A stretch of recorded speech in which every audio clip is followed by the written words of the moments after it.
Good morning, ladies and gentlemen. Good afternoon, good night, wherever you are. This is Marsha Kerr Talley, and I want to stop in today and just share something I found profoundly, I would say offensive, but that's not the word. I'll put it this way. There are people in your life who have seen your progress, but they don't know your progress. They've seen your changes, but they don't know the process that have brought you to where you are. They don't know the changes. There are people who have you in their mind stuck in a certain place. The last place that they saw you or the last event they remember you. And in their minds, that's who you are. And that's all you are. Recently, I made a post about this statement that Lenny Kravitz made about him being celibate, or at least trying to be so, for the past 9 years, almost a decade. And that post, my encouragement was to more adults to practice abstinence. And for those who are practicing it, to possibly share that. Because we have definitely normalized using sex casually and recreationally to the point where people do not understand that it is possible to refrain, to abstain, even if you love the activity, even if it's something that you truly enjoy, but coming to a point in your life where you understand that there is more to life than being led by lust and your hormones, and allowing yourself a break, allowing yourself a reset, allowing yourself to find out how to transform that energy into something different. Because after all, if you do not have your head in the sand, you could look around and see the consequences of how we've used sex recklessly. We can see how sex has destroyed families and relationships. It is similar to any other drug for some people, and it can be extremely destructive while it has the power to heal. But sex is not a toy, and it shouldn't be treated as such, although many of us have done so.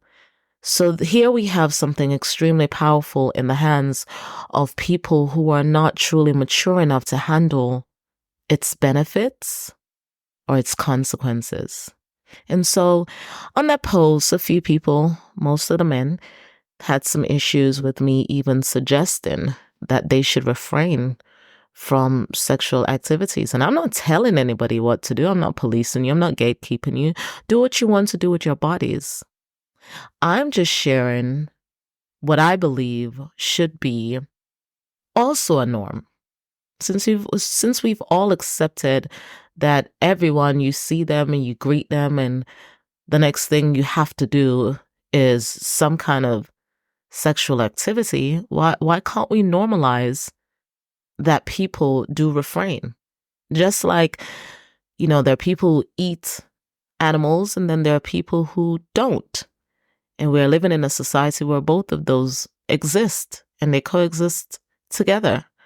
We can normalize that there are people who are practicing celibacy, and they should not be frowned upon or demonized or be looked upon as anything less than responsible humans. And definitely people should not leave with the idea that people who are trying to abstain do not like sex, because that's not true. That is not true. In fact, I think people who are abstaining, they do love sex, but they understand what it can do to them and what it has done to them. Which brings me to one comment in particular. And this came from someone who I worked with, but I don't know the person in details or well enough, but we know each other because we worked on the same place. And so, of course, we have associates and whatnot. And I've been on this campus for almost a decade. And so I know quite a few people. But on the comment, he made a post about, or he commented to my post that he knows that I have not attempted to be celibate for the last 10 years.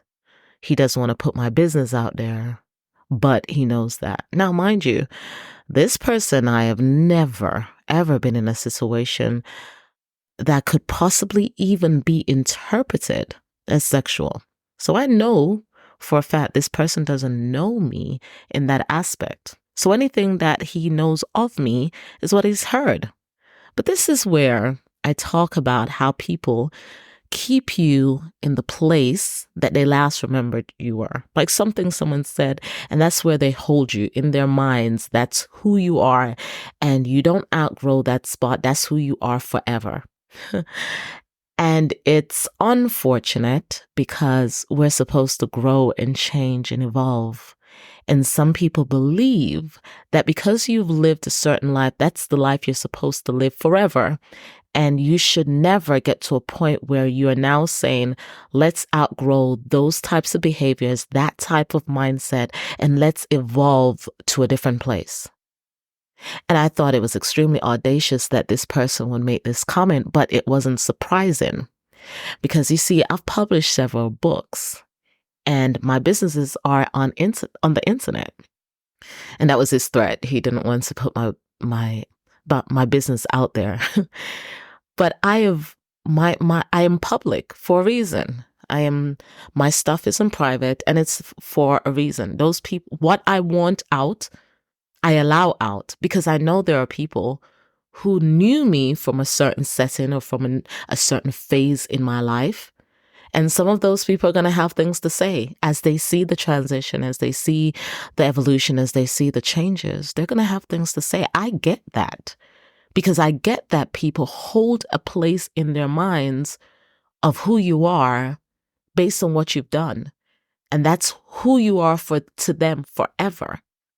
And they would like to keep you there, but you don't have to stay there. If they want to keep you there in their minds, that's up to them. You can outgrow that space. You can outgrow that spot. But it was quite interesting to see a person who I've never been in any kind of interaction remotely like that make that comment. So it tells me that they've been having some conversations about me. Not surprising. But I've lived a colorful life. I have never had, and I share with you guys many, many times, I saved myself because I wanted to be married before I had sex. That was my plan. But my first boyfriend, I chose to make a detour, and I do regret making that decision. I do. There are a couple of things I'm very proud of in my life, and I absolutely do not regret. One of them is my marriage to Theo, making that decision. I am proud of that decision. And the other is having my daughter. Pride and joy. Those are two events in my life that I can absolutely 100% hands down say I am proud of. There are no regrets there. Do I wish that I didn't have a divorce? Yeah. I wish we didn't have to go down that route because I wanted my family to be together. And it's interesting because it's after I separated and divorced my husband that I started to explore different aspects of my sexuality and sex. Before him, there was, it was my boyfriend, my ex-boyfriend. And after him, there were a few. And I made some poor choices. Some of them I really regret. And I know people talk about not wanting to live in regret or not regretting some things. That might be true for them, but there are some things that I regret. They cost me too much. The price for those choices were just too high. They were too high. And it's not one that I want to repeat. I don't want to go down that road again. I don't want to do that again. And there are some of them that I knew not to do, and I did them anyway. And I did them again and again. And so, there are things, moments, phases, events in my life that I do regret. 100%. I'm not even going to sugarcoat it or make it fluffy. Regret. But I will tell you this. I'm one of the first persons who will share myself to the world. Because as much as I regret some of my decisions, I am not embarrassed. And here is why. I haven't stayed there. I have not stayed in those places that I recognize were damaging to me and were no longer good for my mind, my health, for my body, for my spiritual growth. It was no longer good for me. I didn't stay there. I made conscious decisions to get up and move. Sometimes literally get up and move. So I am actually quite proud of my ability to be self-aware and make choices of my own self-improvement to take me from a place of darkness, dimness, toxicity into a different place, into a place of healing, wellness, and happiness. I'm happy about that. I'm proud of that. So even though there are things in my life that I do regret, I'm not embarrassed. Even though some of those events were embarrassing, I'm not embarrassed to share them. Now, I'm not going to lie to you in front. There's some of them I'm hesitant to share with you. I'm hesitant to share with the world because I feel some type of way. Now, maybe that is embarrassed. Now, maybe that is the embarrassing. I feel some type of way about it. Will I share it with you anyway? Because I feel that it's going to highlight something or help you understand where I'm coming from with something or help you to make a different choice. Possibly. But I want to tell you, because I've lived a life that is colorful, I can also tell you with my chest, with confidence, that more adults should practice abstinence. More adults should get to a point where they're not doing anything sexually with anybody, but it's a time of a reset. Because what happens when you continue day after day, month after month, year after year, not taking a break, not like you recycle the same experiences, the same old experiences time and time again. You recycle them. You know why you keep running into the same types of guys? Because you have not completely healed from those old experiences and you have not detoxed from those old experiences. You haven't gotten it out of your system. So for whatever reason, you keep attracting that back into your life. And after you do the work and you know that you have outgrown that phase or outgrown that type, when it circles back around, it's going to take a little bit of discipline, self-confidence, self-esteem, a belief posture to refuse that thing from coming back into your life and doing what it did before. If you let it, the same types of experiences will engulf you. Time and time again, you will have the same types of experiences. And you're wondering, why am I in this rut? Why am I in this place over and over? It's because you haven't taken the uncomfortable route. It's uncomfortable.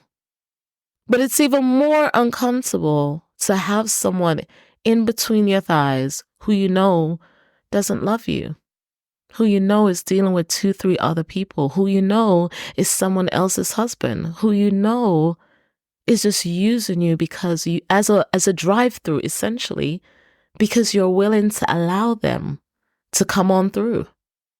It should be more uncomfortable to just lay there and let someone use you, use your body. You are worth more. You are worth more. And it got to a point where it's looking in the mirror and either you don't recognize yourself because you have become a shadow of who you are, or that reflection in the mirror reminds you of yourself. And then you realize the life I'm living is not the life that aligns with my inner self. This is not it. So I have to make changes. And it doesn't matter what people know about you. It doesn't matter what they remember about you. They could have video evidence, my friend. It doesn't matter. If you outgrow from that place and you make a change, that's what's important. Make a change. You cannot live in the same state perpetually and expect something different to happen. If you want change, you have to do something different. Like, I don't know how else to tell you that. I don't know how else to tell you that. And I know some of you would want me to, because you know, first of all, some of you, the ones who know me or the ones who know of me, you know I'm a free spirit. You know that I'm a colorful, vibrant, extroverted human being. You know that about me. And so it is uncomfortable for you to even watch me be logical in certain things, or, you know, I'm or governing or living by governance.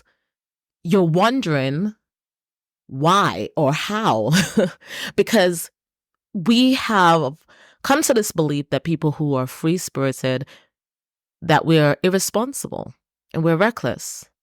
We've normalized that and we make them synonymous, and they're not synonymous. I want to live a life of happiness and freedom, but I understand the world that I live in. I understand that I just can't go out here and just willy-nilly just play around with any and everybody. I know that because of experience. So I know I have to be responsible in my choices and who I allow in my space. I know that. Now, if I trust you and you're part of my peoples, then we can get down. We can have fun. We can, but that's a different story. Most people don't get to that point. Most people do not get to that point. But I know for a fact that I had to refrain from sexual activities to heal to the level I needed to get to. And I also know that I have to abstain when it comes to, if I feel like going back into a certain direction that I've worked so hard to get out, to move from, then I have to go back into my practice of abstaining. I don't know what you think you know about me or what you heard, but this girl over here has been working for her life. I have been working on my life for my life, because I recognize there are certain living that isn't really living, certain way of going about life on a daily basis, and the things that we do and the things we normalize, the things, they just don't fit me. Some of it you kind of go along with, but it don't fit me. It don't sit right with me.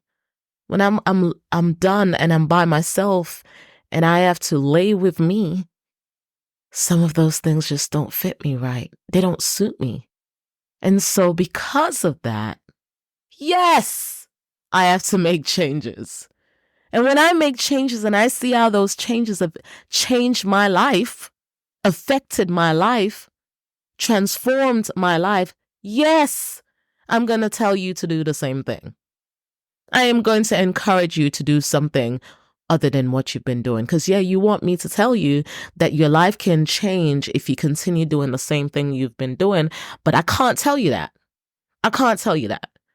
I can't tell you your life is going to change doing the same things you've been doing day in and day out, year after year, what you've seen other people do, and no, it didn't work for them. I cannot tell you that. I can only tell you that if you want change, if you want something different for your life, you have to do something differently. And one of the things you're going to have to get comfortable with is the idea of stop sleeping around with every and anybody. From the one night stands to the hookups to the situationships to the this. Why are you allowing so many people to play in your soul? Why are you allowing so many people to leave their residue with you that you have to deal with long after they're gone? Why are you letting that be your normal? Why are you not getting to a point where you're like, no, I'm disgusted and I want change. I want something different. Why are you not making those types of drastic changes? I understand it's comfortable. I understand that it's the way of doing things, and no, nobody can abstain from sexual activities for too long. I'm not telling you to be celibate for 9 years, but I am telling you that it's worth abstaining and not just stopping doing it, but also other things, and also changing your mind, and also changing your lifestyle, and also becoming healthier, becoming more active, paying attention to who you are as a whole, taking a look at how you interact and relate to other people and the world around you. Because there's nothing worse than someone who is a vegan and a terrible person. And I'm using that analogy because sometimes we cut out one thing and change nothing else. So we feel like, okay, just because I've stopped doing the deed, that's enough. No, there has to be, you have to do more. It's a whole thing. It's a whole process. It's a whole lifestyle. It's a whole lifestyle. I think about vegans and I think about people who they don't eat animals, but they eat all the other trash in the world. They're not active. Their lifestyle is, what's the point? You might as well eat the animal at that point. But I'm not judging anyone on that because that's a step. It's a step into the direction. That's a step. So I'm going to wrap this up by saying this to summarize. Don't govern your life by what people know about you or their opinions of you. Some of you need to free yourselves from the opinion of others. Just because they know something about you, don't mean that's who you need to be forever. You can change. You can change. You can take a different route. You don't have to stay there. You don't have to be that person who they've already defined. You can decide, I want more for my life. Nobody knows you like you know you. Do what is in the absolute best interest for you. I know when it comes to sex, we act as if we don't have it. We're going to perish. Ladies and gentlemen, you can go a few months, even a few years without sex. It's not air. It's not water. You can do it. It can be done. And for those of you who are like, you've never attempted it, yes, I have. Yes, I absolutely have. And in fact, I'll just say this. Yes, I have. And now I'm just very, very mindful of who I deal with. So I am in a better habit of choosing differently because I've done the great reset. That's what I call it. The great reset. And after you've done that, you can't just allow any and anybody to walk up in there, back into your sacred place and just do what they want. You cannot do that. So I'm going to wrap this up and then get right off here and remind you, you can become the best version of yourself, regardless of what people remember of you, regardless of what you've done in the past.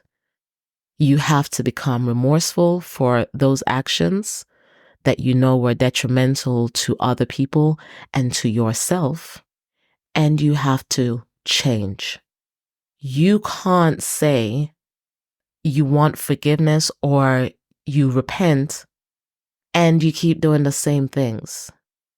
Honor yourself by giving yourself a chance to abstain and a chance to reset.